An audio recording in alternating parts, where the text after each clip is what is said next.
Hello and welcome to the supplement here on TWR-UK. Today we'll be joined by two guests who bring deep wisdom to two of the most significant conversations shaping our lives. First, Dr. Christina Crenshaw, a scholar, educator and author of the book Redeeming Justice. With more than 20 years of experience studying culture and teaching in universities, she helps Christians think clearly about the ideas that are shaping our world. In her new book, she examines how modern conversations about social justice often drift from the biblical vision of justice that's rooted in God's character and love. Her perspective, I'm sure you'll agree, is thoughtful, grounded, and deeply needed at this time. We'll also be joined by Amy Kulbok, a counsellor, trauma therapist, and author of In the Valley of the Shadow.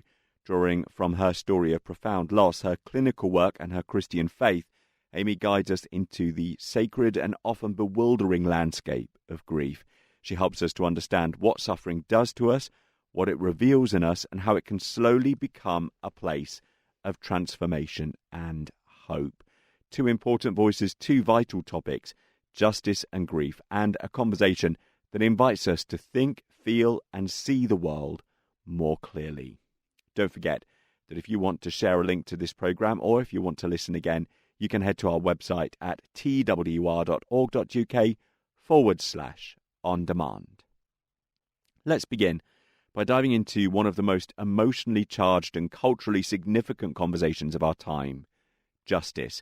What it is, who defines it, and why it matters for the way we live and love our neighbours. Our guest, Dr. Christina Crenshaw, has spent the last 2 decades studying culture, teaching in universities, and helping Christians think clearly and faithfully about the world around them. Her work sits at the intersection of scholarship, discipleship, and public life, and she brings a rare ability to translate complex ideas into meaningful, accessible insight. In her new book, Redeeming Justice, Christina explores how the language of social justice has come to dominate our headlines and shape our public discourse. Yet she argues that much of what we call justice today often drifts from the biblical vision, a vision that is rooted not in shifting cultural trends, but in the unchanging character, holiness, and love of God. She invites us to consider what justice looks like when it is grounded in Scripture, formed by truth, and animated by compassion. Christina, thank you so much for being with us on the programme today. No, thank you for having me. How do you distinguish biblical justice from what is commonly referred to as social justice? Yeah, well, I started with the books defining really my terms. I think, I've learned to do that in academia. It's really important that we explain what we mean and what audience that we are speaking to when we talk about things that have really been hijacked and co-opted by culture, by social sphere of influence, things that have historically been distinctly Christian ideals and notions. Sorry about that.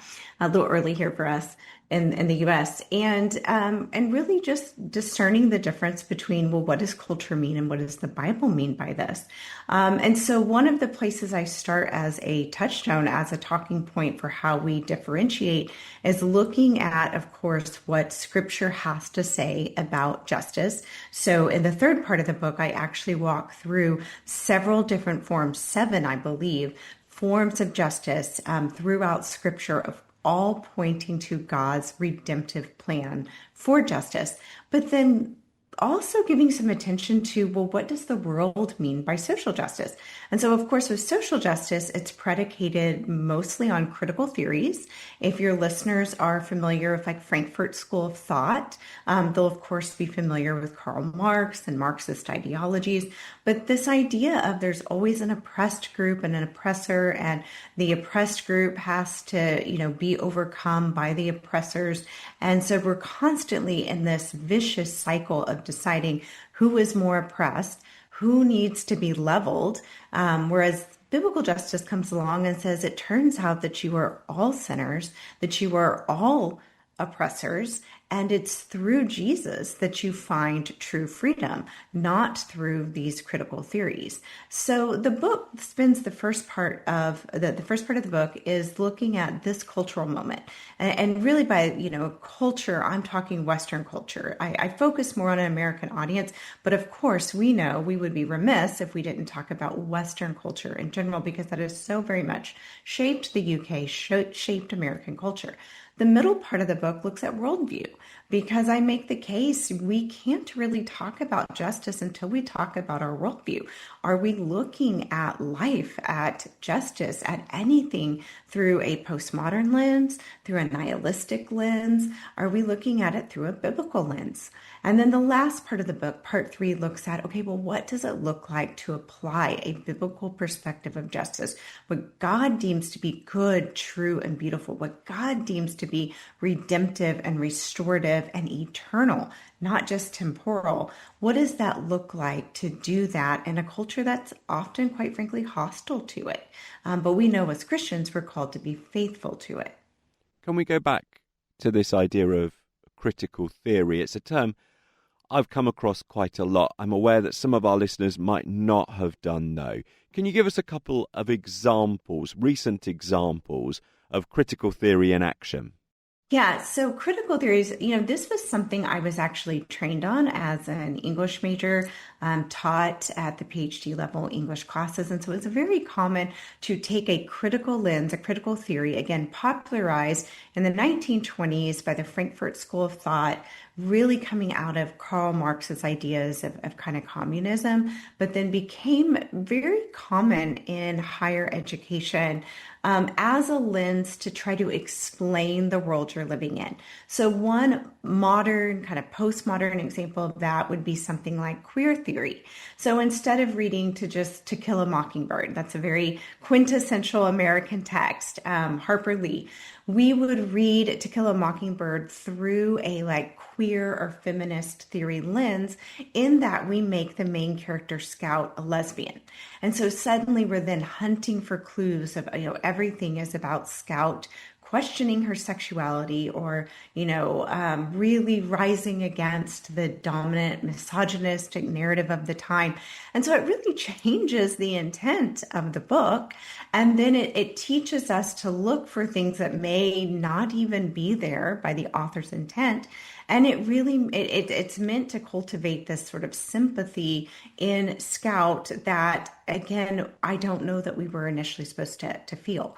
So, it's fine when you stay at the academic level to have these conversations. Critical race theory is another common, conversation. I think that there is an argument to be made about how that can be productive, to have those conversations. What has happened since 1960s, 70s, 80s is that has infiltrated from just being in higher education and into the public square. And we now make policies and laws based off what has, again, it's embedded in the name, just been theory. So we don't really know that critical race theory, that, reparations, for example, is really the best way to approach making up for a society that wants enslaved people.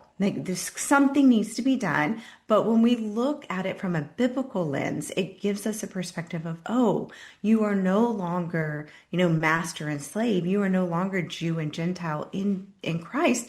You are all one.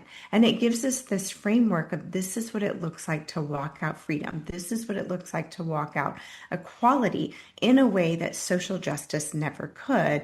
But Scripture gives us a holistic picture for how to do that, and not just unto society. What it does for us that critical theory could never do is it brings salvation, redemption, and restoration for eternity.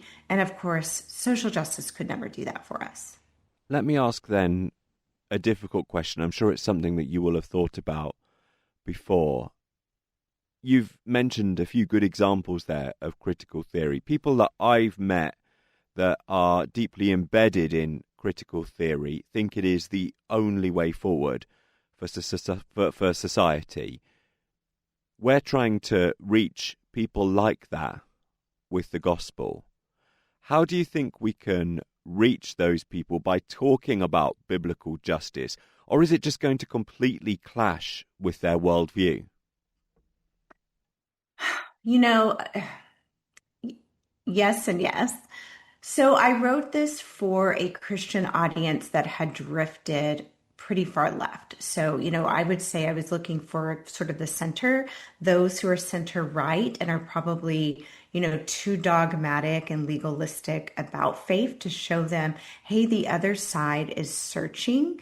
And I do truly love the fact that they are compassionate people. They may just be compassionate with the wrong narratives. And I wrote it also for people who are center left, who again want to do social justice work. They really are, sort of those bleeding heart compassionate people. I hesitate to call them social justice warriors because that has a negative connotation, but at least they see a need in society and they want to meet it. And I'm thankful for that. And it's to remind them that you don't have to find a new blueprint and you don't have to look to the blueprint of people who have come before you and have failed, that there's a 2,000-year-old blueprint that has worked and that again has eternal purposes.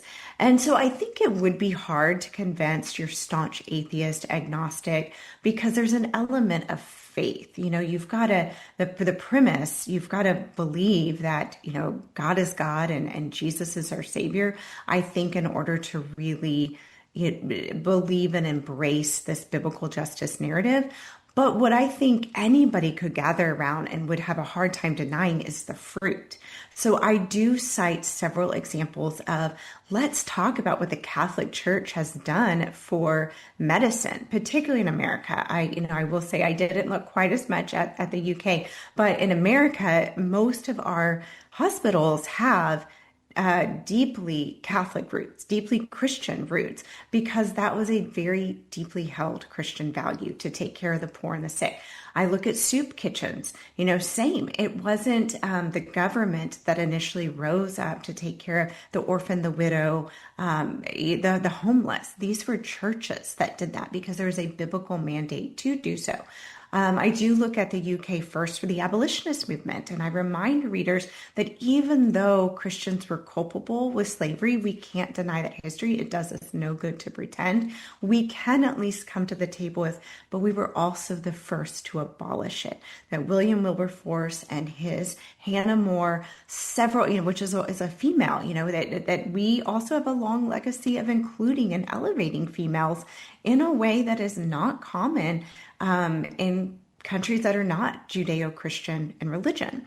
So I'm helping to make the case that, yes, we are imperfect people. Yes, we have been culpable, but we also have a litany. We have a long history of fruit, of doing good work that not only transforms society, but it also points people to eternity.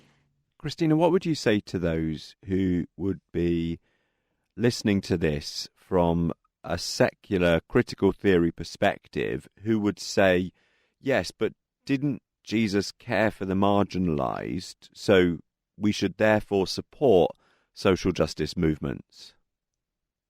Yeah, so I would say that, yes, Jesus cared for the marginalized. It's a mandate on part of the Christian faith to care for the orphans and the widows. And so I talk a great deal about people who are hungry, homeless, being, human trafficked, that those are all issues that Jesus would have and continues to care about. And we should be engaged in that. What I try to point out is that social justice, secular narratives don't have a solution. Their solution is simply topple the oppressed group and elevate the oppressor and, I suppose take as much tax funding to do it and deny access to Christian spaces. But the fruit of their efforts doesn't compare. I mean, Christian fruit is measurably more fruitful, leads to human flourishing over secular perspectives. Even I'm at a loss at the moment, but you may be able to tell me there are several UK atheists who have lamented publicly recently that we're losing our Judeo-Christian history. They call themselves cultural Christians, even though they won't accept Christ as their savior. They miss, and in fact, the quote I remember putting in my book, I just can't remember who to attribute it to, somebody recently, the cathedrals and the churches and, the Christian feel of the UK. And to that, I would say you miss it because you miss the fruit. And you can't have the fruit without the root. So yes, there are places we can partner with social justice people who are secular and not believers. Specifically, I think on a lot of pro life causes or with human trafficking. That is a place where I have seen it bring several different worldviews and perspectives to the table. I led a coalition here in Texas, where I'm located, where we had a group called CareNet, which is a pro-life organization from a faith-based perspective, come to a table, 100-person round table, a meeting we had with Planned Parenthood, which is a pro-choice, pro-abortion group, all around the idea of ending human trafficking, because we know if someone is a victim of human trafficking, they could very much end up at Planned Parenthood, and we want to make them aware of what trafficking looks like. And we also know that they could very much end up wanting to choose adoption for their child and need help getting out. And so I want to, be clear, the book does talk about finding common ground for the common good, but where I'm also very clear is, as Christians, our effort isn't just to create as much common ground and be nebulous. Our efforts is to say, hey, your soul is on the line. So I want to care for you heart, mind, body, and soul. And I'm looking to not just alleviate your circumstance, but to also point you to eternity. And so again, social justice can't do that and wouldn't do that. It's a fascinating topic to discuss. Interestingly, the quote that you're referring to, I think it's a quote from the historian Tom Holland, who's on a very interesting journey when he's considering Christianity, and he's written a number of books and presented a number of podcasts about it. If any of our listeners want to find out more about it, I think his main book where he talks about this is Dominion. Talk to me, Christina, about a family. Maybe the parents are committed Christians and their children at the dinner table want to talk about the latest issue that they've come across related to critical theory, the latest social justice issue that they've come across. How, as parents, can we speak to our children compassionately about some of those areas and encourage them in many of the good things of their social justice campaigns, whilst also trying to keep them rooted in Christ? How can we do that? Yeah, and it's becoming increasingly difficult to do that. One of the impetus, the catalyst for writing the book was 3 years ago, I was speaking at an organization called Impact 360. It is a summer discipleship training program for college students. The Barna Group polled students and asked them, what is your greatest issue of concern? And in generations past, people may have said the economy. People would have ranked pretty highly like marriage. I think a lot of, common social issues. But what Gen Z ranked as most important to them was social justice. And this study was done like 2020, 2021. So, sort of height of social unrest, at least in America, coming off the pandemic. But I realized, and looking through this research when I was speaking at this event, and they graciously gave me the pamphlet to take home, this little paperback book, and read through it, I realized that this has become their new religion and dogma. That they've lost sight, the connection between this was actually God's good idea first, right? Like, it's not that we are asking you not to be social justice warriors. We're trying to help you understand that you can't do it without Jesus. You can't really do justice without Jesus, not justice that's lasting and that has fruit. And so I think as parents, and I'm a college professor, I'm a parent too, but my kids are 6th and 8th grade, so they're not asking a lot of the hard social questions yet. But one of the things that I talk a lot about with my students is just asking the questions. So if they have an idea of like reparations or defund the police, that was a really popular one a couple years ago, asking the hard questions that they probably haven't thought about because they're just getting their information from a 90-second reel on TikTok or social media.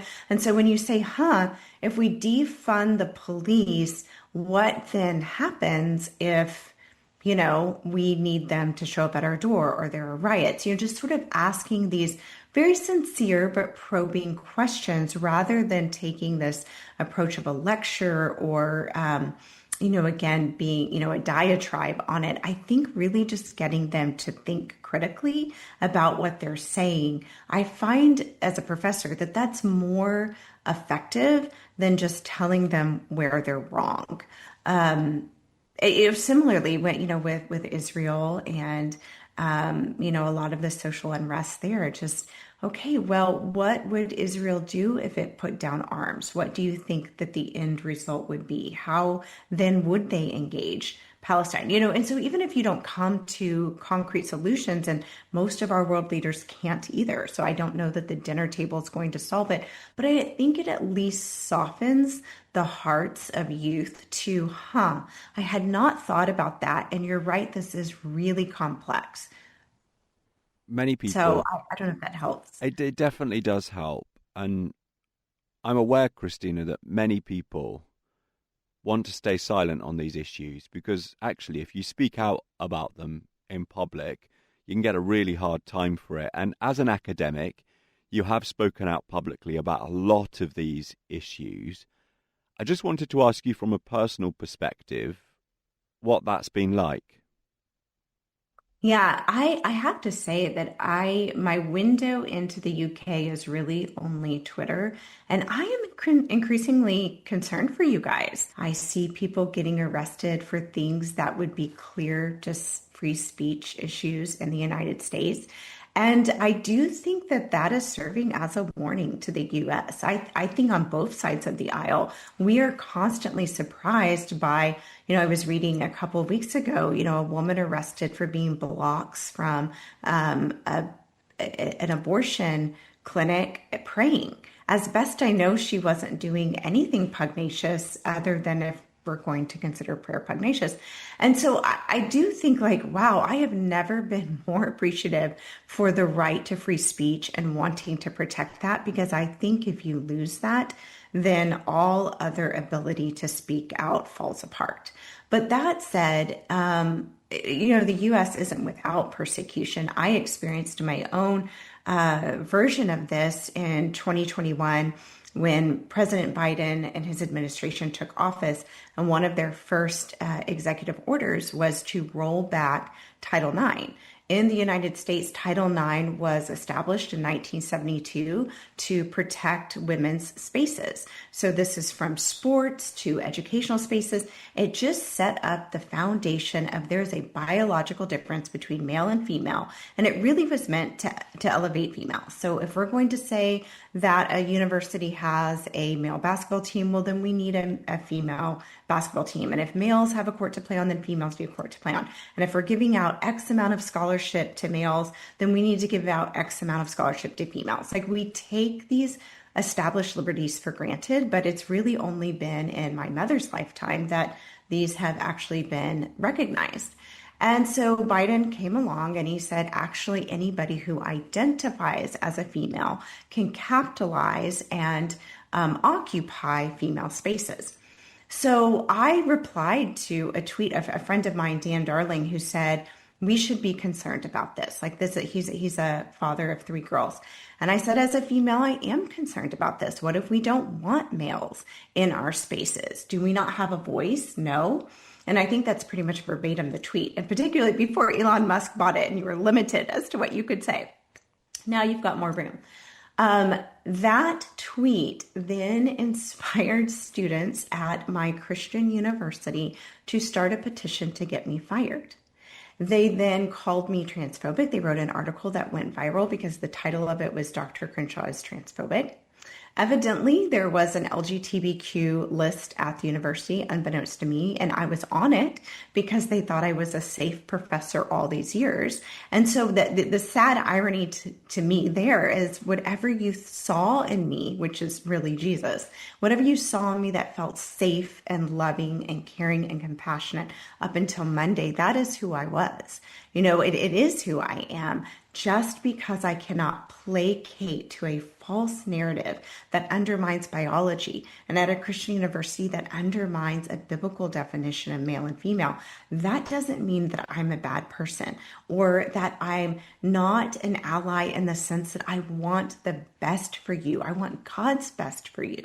And so it was years of conversation of untangling that. I do always say in the university's defense, it took a while, but finally administration did come to my defense. They came to my defense more on a free speech issue, which I'll take. But again, at a Christian university, you would sort of expect that there would also be and hey, theologically, we agree with her too. So because I was disappointed by that, I decided to leave. People often ask, were you fired? No, if I were fired, I'm not one to be litigious, but legal representation did reach out. The Alliance for Defending Freedom and First Liberty, several people said, we want you to consider what this means for all professors and Christian professors if this happens to you, and we'd like to represent you. But again, I wasn't looking for a fight, and it really was my mission field. And I said, hey, you guys are making it really difficult for me to be a Christian at a Christian university. So I tell you what, I'm going to make it easy on you and I'm going to leave. But that was a trial I had to walk through. And I was so deeply grieved by the discord in the church. I expected culture to be crazy and confused and chaotic on this issue. That wouldn't have shocked me. But to see it coming from inside the church, people who would say, if you really love Jesus, then you would allow males carte blanche access to female spaces because they identify as a male and you're not compassionate.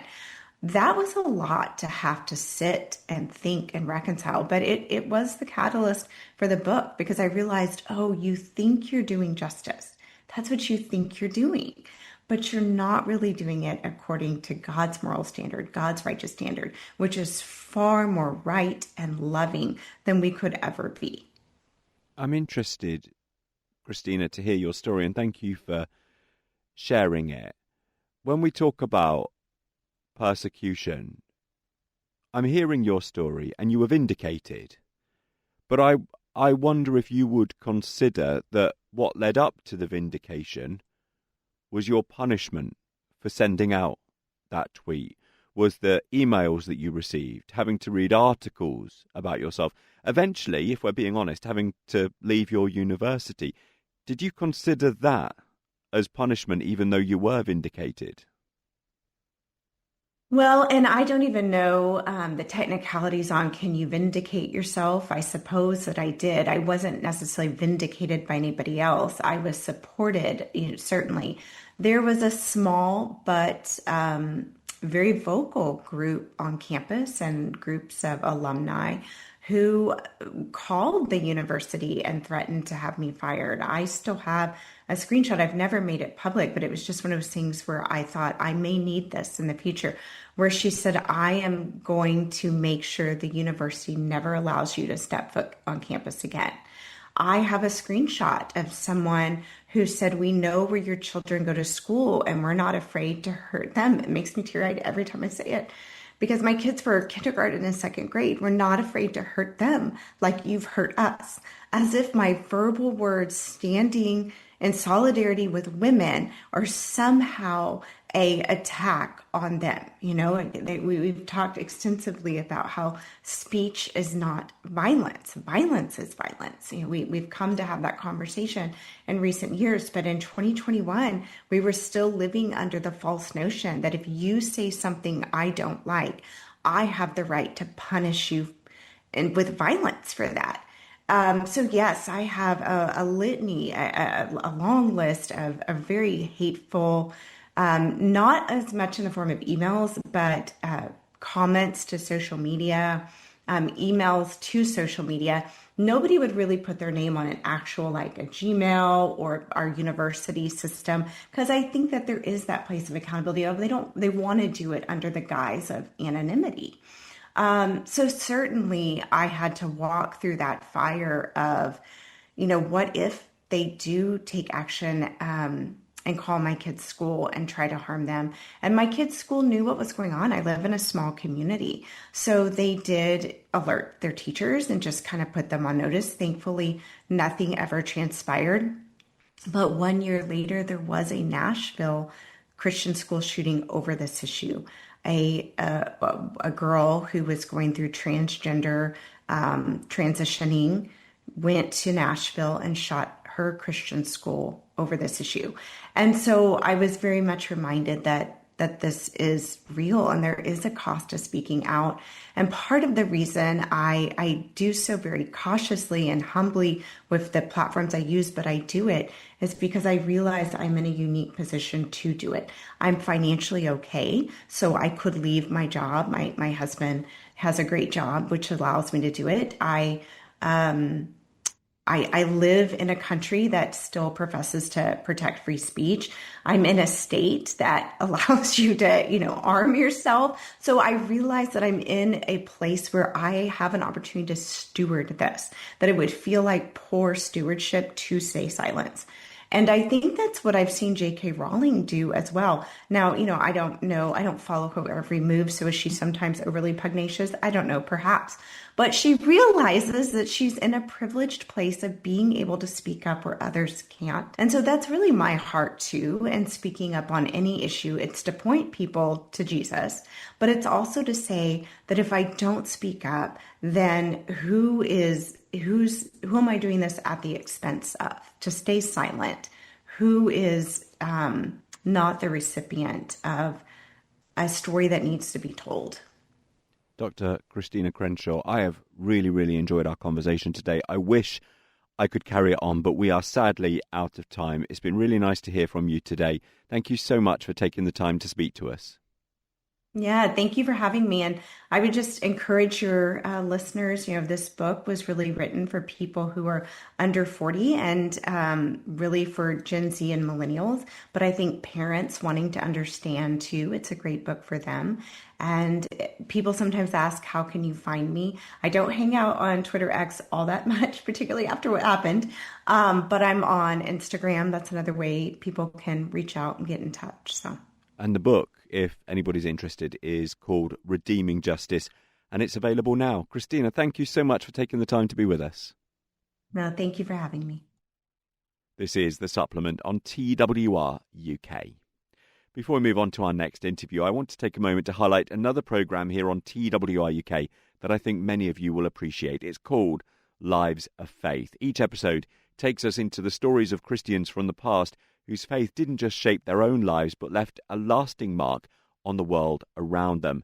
These are men and women who lived with conviction, courage and a deep trust in God, often in the face of extraordinary challenges. You'll hear about people like Billy Graham, whose preaching reached millions across the globe and helped ignite spiritual renewal in the 20th century. Or Eric Liddell, the Olympic runner who famously refused to race on a Sunday, a decision rooted in his faith, and who later gave his life to missionary work in China. And then there's Harriet Newell, one of the first American women to travel overseas as a missionary, whose short life nonetheless inspired generations of Christians to take the gospel to the nations. These stories remind us that faith is not just a private belief, but a lived reality, something that shapes decisions, relationships, and even the course of history. They encourage us to consider what a faithful life looks like in our own time, in our communities, and in the places that God has called us. If you'd like to listen to Lives of Faith or catch up on past episodes, you can find them anytime at twr.org.uk/on-demand. For our next guest today, I'm joined by Amy Kulbok, a counsellor, trauma therapist and author of the book In the Valley of the Shadow, a book that invites us into the sacred and often bewildering terrain of grief. Drawing from her own story of profound loss, her clinical experience and her deep Christian faith, Amy offers a way of understanding suffering that is honest, compassionate, and ultimately hopeful. Our conversation will explore what grief does to us, what it reveals in us, and how it can slowly and quietly become a place of transformation. Amy, thank you so much for being with us on the programme today. Thank you so much. That was a lovely introduction. I appreciate it. Oh, it's a pleasure to have you on the programme. So what compelled you to write this book at this current moment?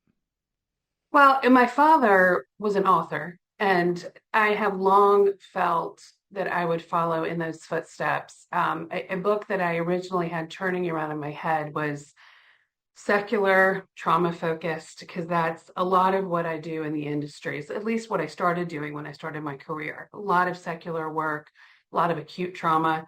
And that's kind of where I was thinking I would go. So I had the bones of a book rummaging, rolling around in my head. And then when my family and our community experienced our trauma, all of that shifted, got distilled down really to what was really important to me at that moment, still is very important to me. A deeply, deeply Christian, and from my viewpoint, clinical view of grief. So it was my own grief response that started this process and became what is in front of us. I'll leave it up to you to choose how much to share here, but I wonder if you can just share a little bit of your family story. Yeah.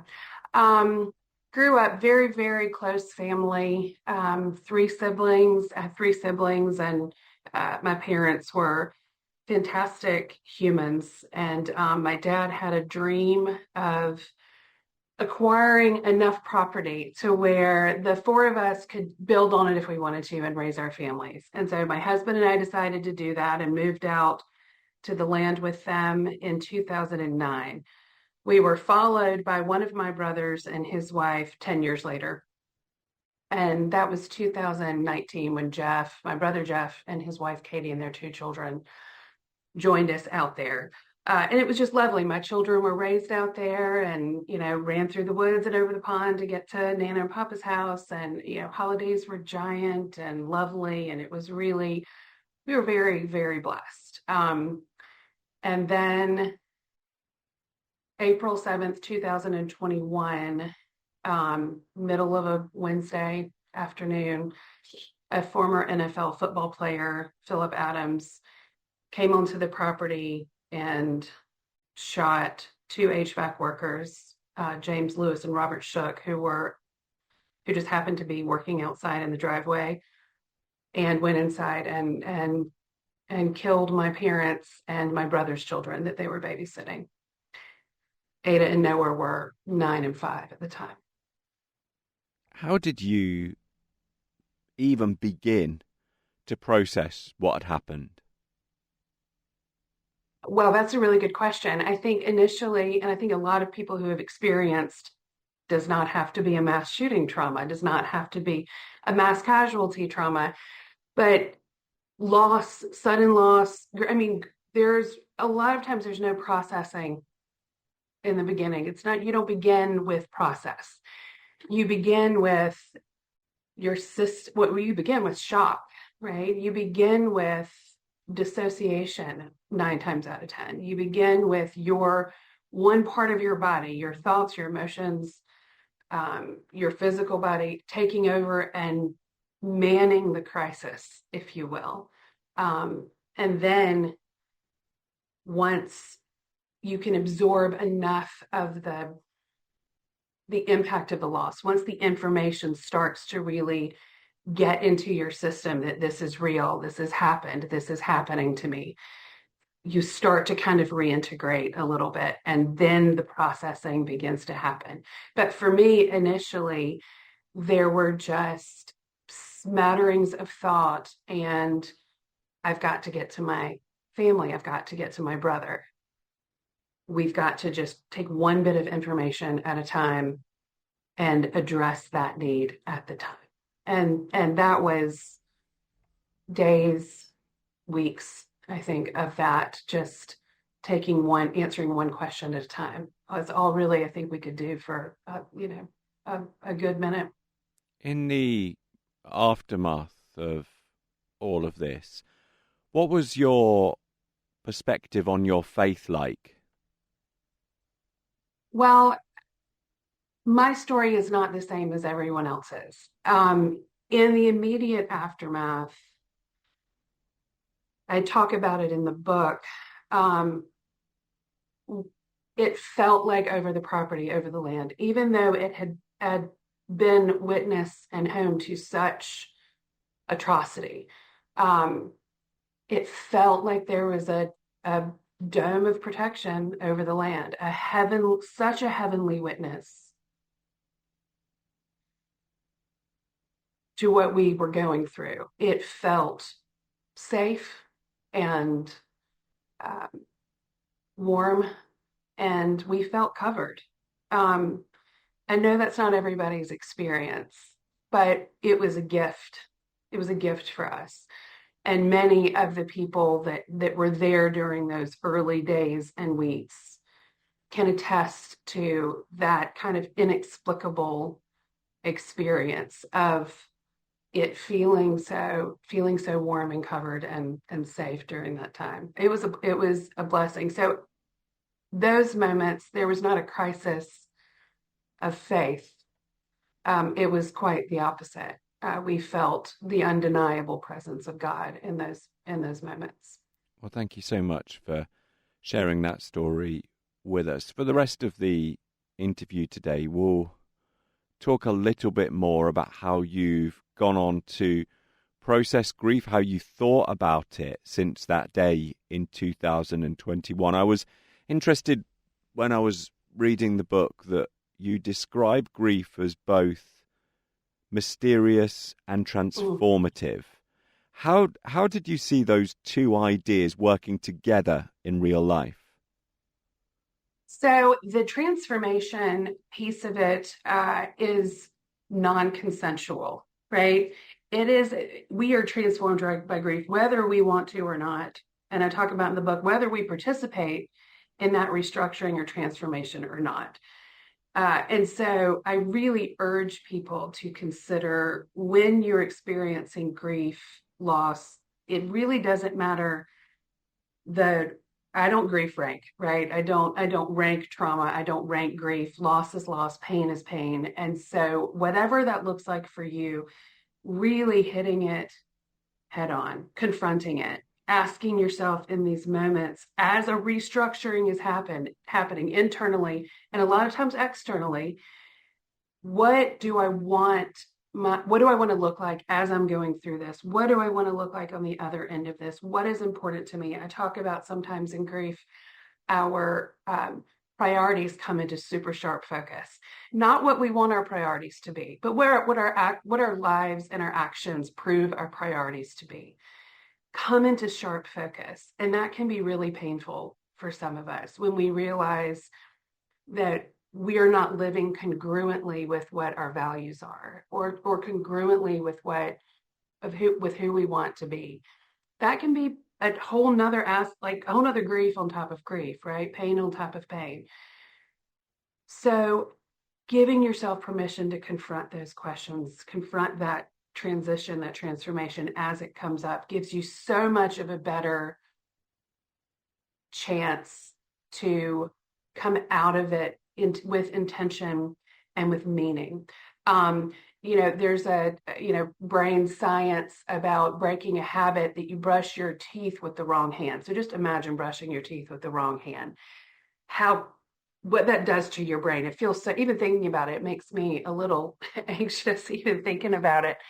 So, but essentially the idea is that when your brain is kind of like, what is happening right now? That's the perfect time to introduce new ideas, new thoughts, new patterns of thinking while your brain is trying to make sense of your routine being turned upside down. So grief is that way. Grief has taken, it's like this giant brushing your teeth with the wrong hand. It's your brain has been like broken apart. Your schemas have been challenged. It's the perfect time to ask yourself, okay, now what? Who do I want to be? So there's that transformational piece that is, again, unavoidable. It will happen whether you confront it or not. A concern of mine with clients and myself and my loved ones is always, are we confronting? Are we approaching it with intention? Because if we're not, typically our fears, our cynicism, which our cynicism is often incredibly valid, but these are the things that are in the driver's seat during this transformation. We have to be very careful about where that ends up. The mystery of grief, I was able to really connect with maybe for the first time. I think I knew peripherally, I've certainly experienced grief before, but in the past 5 years, I've really had a chance to sit back and submit to this mystery of how does God show up. It's the most human I've ever felt. Um, the veil was so thin, and at times it's still so thin, and there's such a beautiful, sacred mystery in that doesn't beg to be solved, just experienced. I think as humans, we race in grief so much. We want to race to the other side. I want this pain to be over. I want this uncertainty to be over. There's a submission that is accessible to you in grief that is absolutely holy and sacred. To just sit back and experience this deep, deep humanity and connection, I think, to faith and God. This has been such a useful interview so far.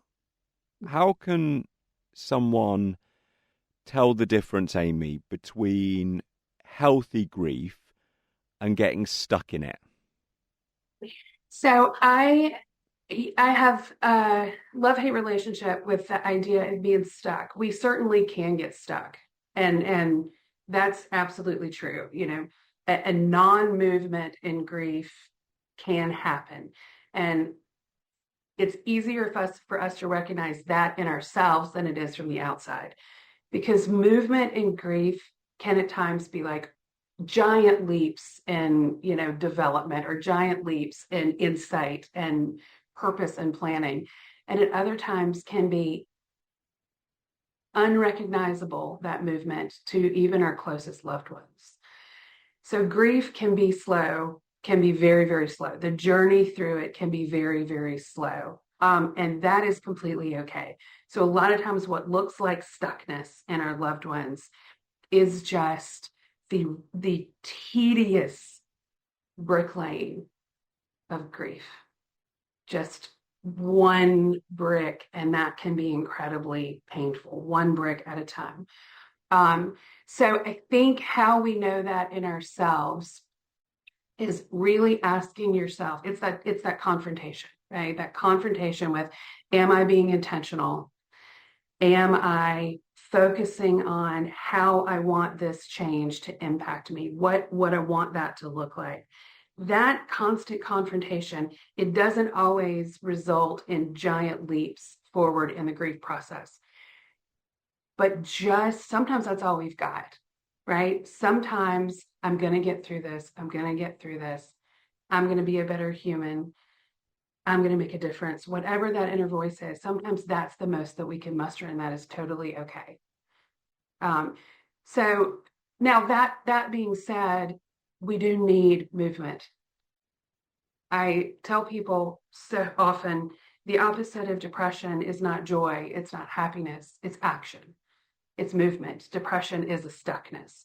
And while that is often a danger in grief, that depression and that stuckness, the antidote rather is movement, is some type of action. And that can be psychological action. It can be physical. It can be, today I'm going to get up and I'm going to grocery shop. I'm going to shower. I'm going to just open the book maybe that I've been wanting to read. It can be physical, but it can also be, today I'm going to decide what I want to look like tomorrow, or a week, or a year from now.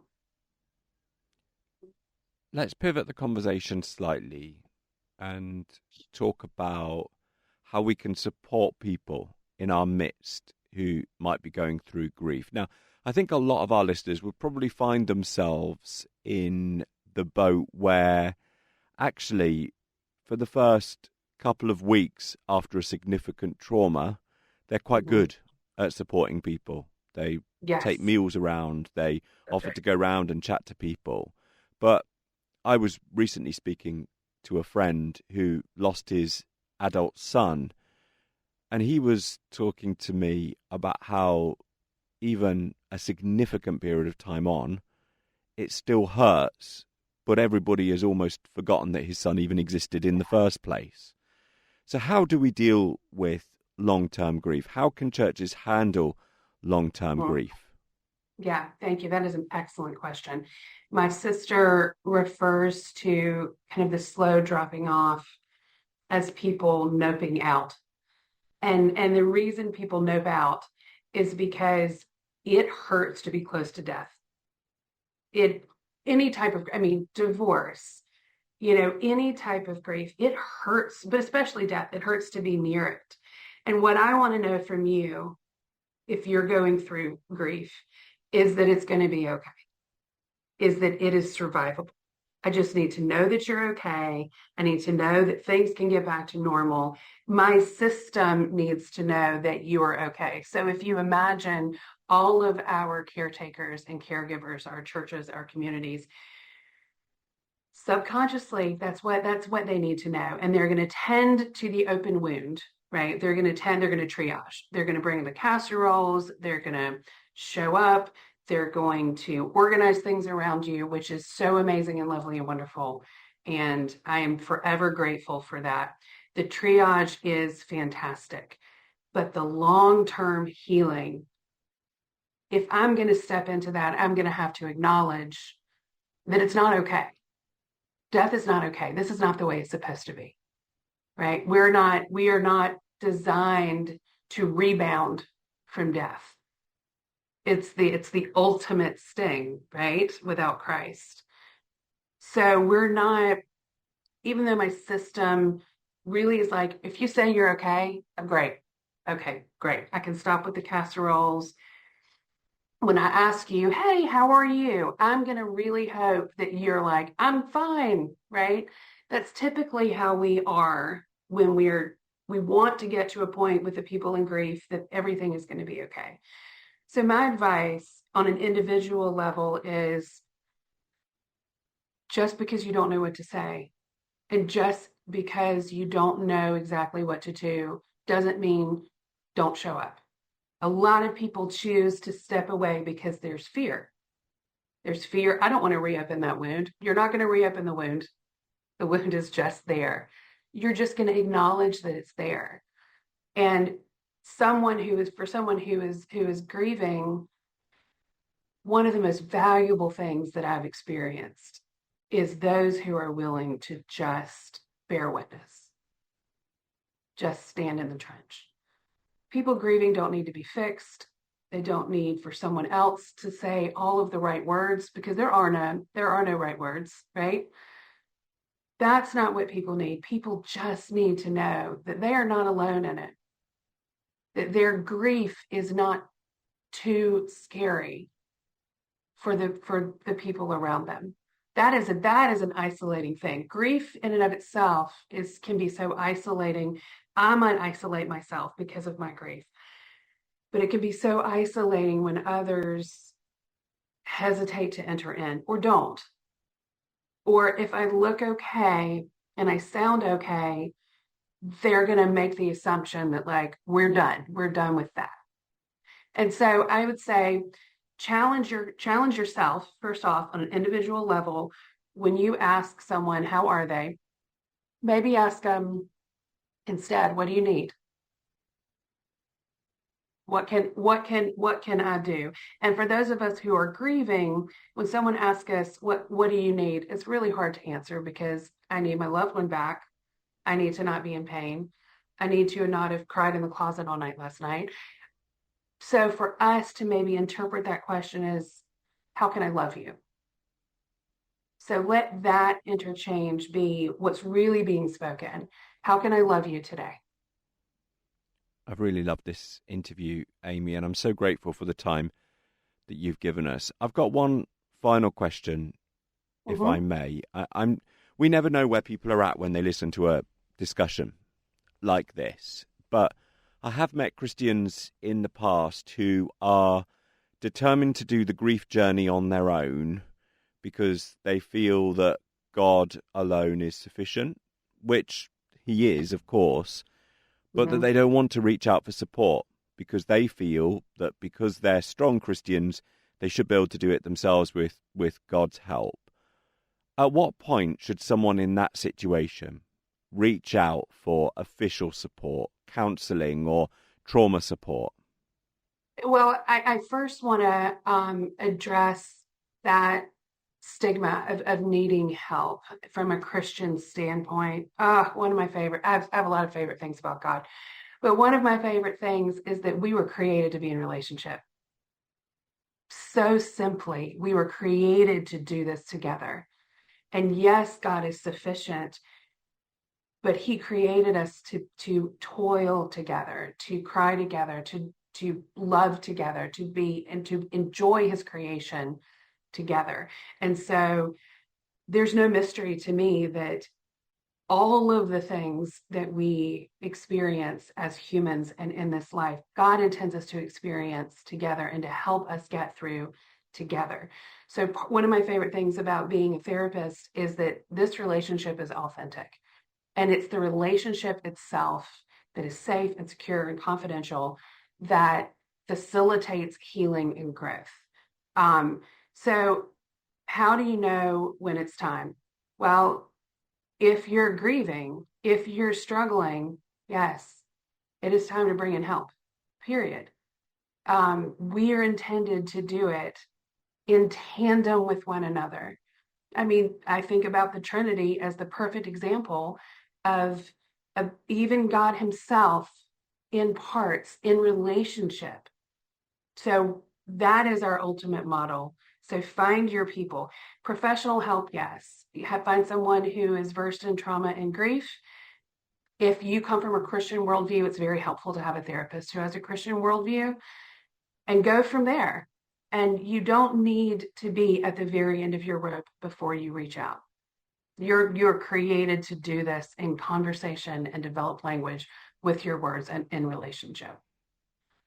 Well, Amy is the author of the book In the Valley of the Shadow, and it's available now. Amy, thank you so much for being with us on the programme today.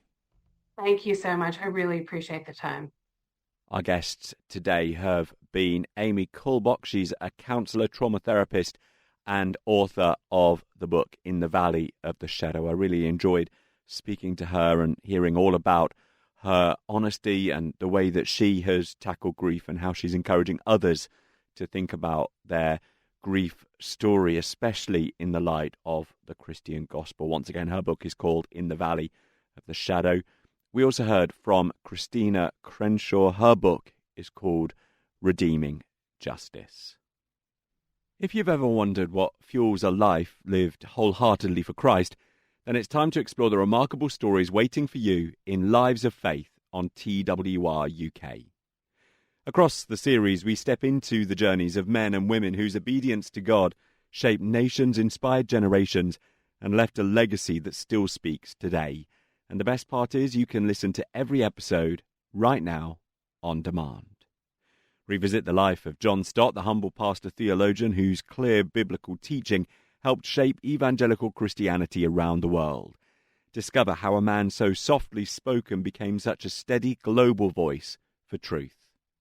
Travel with Billy Graham, the preacher who carried the gospel to millions. Hear how a farm boy from North Carolina became one of the most recognizable evangelists in history, and how his message of hope continues to echo long after the stadium lights faded. Step into the extraordinary courage of Eric Liddell, Olympic champion, missionary and man of unshakable conviction. His story isn't just about athletic glory, it's about choosing faithfulness over fame, even when the cost was high. And meet Harriet Newell, one of the first American women missionaries whose short life burned with a passion for the gospel that still challenges us today. Her devotion reminds us that significance isn't measured in years, but in surrender. These are stories that will stir the heart, strengthen the soul, and remind us all what God can do through ordinary people like us when we trust him completely. So if you've missed an episode of this programme or want to dive in for the first time, head to twr.org.uk/on-demand and just search for Lives of Faith and start exploring these powerful testimonies at your own pace. Once again, the website is twr.org.uk/on-demand and search for Lives of Faith. Well, I think if you enjoy this programme that you'll really enjoy Lives of Faith as well. My name is James Maidment-Fullard, and over the past hour you've been listening to The Supplement. It's been an absolute pleasure, as always, to be with you all on the programme today. We will, of course, be back again at the same time next weekend with another programme packed full of testimonies and stories about Christian authors. So please do join us then if you can. Don't forget, we also upload some of our interviews from this programme onto the TWR-UK YouTube channel. So if you have a spare moment this week, we would really love to see you over there. Once again, thank you for being with us on The Supplement. This podcast is a production of Transworld Radio UK. For more information, go to our website at twr.org.uk.